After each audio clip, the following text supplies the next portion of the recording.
Good afternoon, teacher. My name is Daniela Mendez, and this is my video.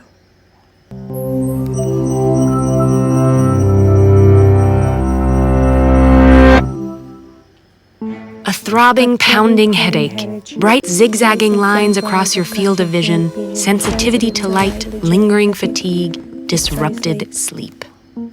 A migraine can include any of these symptoms. While an incapacitating headache is one of the most common experiences of migraine, the word headache doesn't really capture the wide array of experiences a migraine can entail. No two are alike, and some don't even involve a headache. So what then is a migraine? What's happening in the brain to cause it?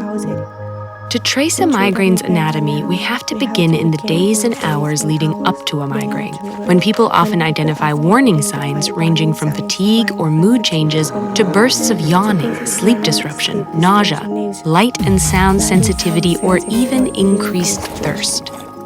These warning signs point to a particular part of the brain, the hypothalamus.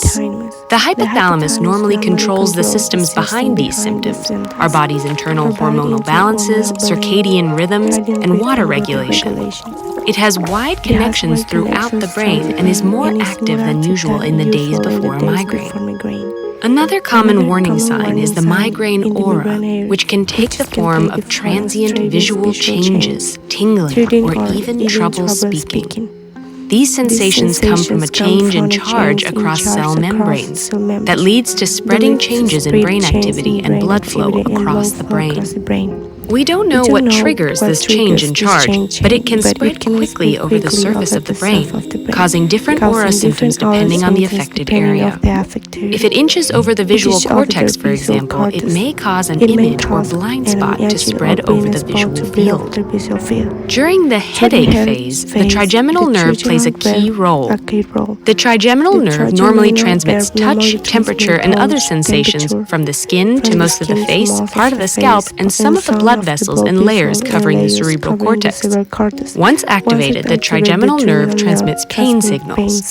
During a migraine, this pain pathway becomes sensitized, meaning the threshold for provoking pain is lowered.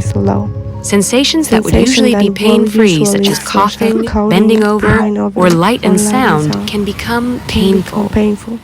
Migraines are as common as they are diverse, affecting as many as 33% of women and 13% of men in their lifetimes.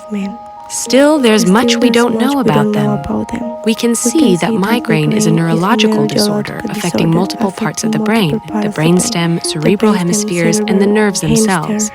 But we don't know for sure what exactly triggers each step, why some people get migraines and not others, why so many more women do than men, or why people's migraine patterns sometimes change over their lifetimes.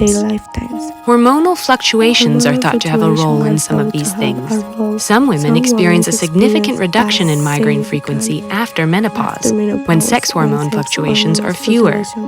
Meanwhile, just before menopause, these fluctuations increase, and some women experience worsening or new headaches.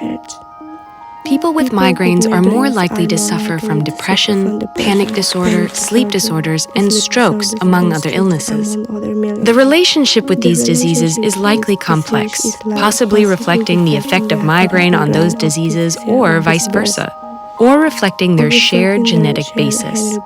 Genetics almost certainly play a role, although with a few exceptions.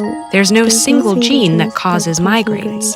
Certain genes control how easily our brain's neurons are excited by environmental stimuli and how readily they transmit painful signals. It's possible that the neurons in the brains of people who experience migraines are more easily triggered by environmental stimuli and less likely to block painful signals. While there's no simple way to explain what happens in our brains with this complex disorder, one thing is for sure. Migraine is much more than a headache. But what then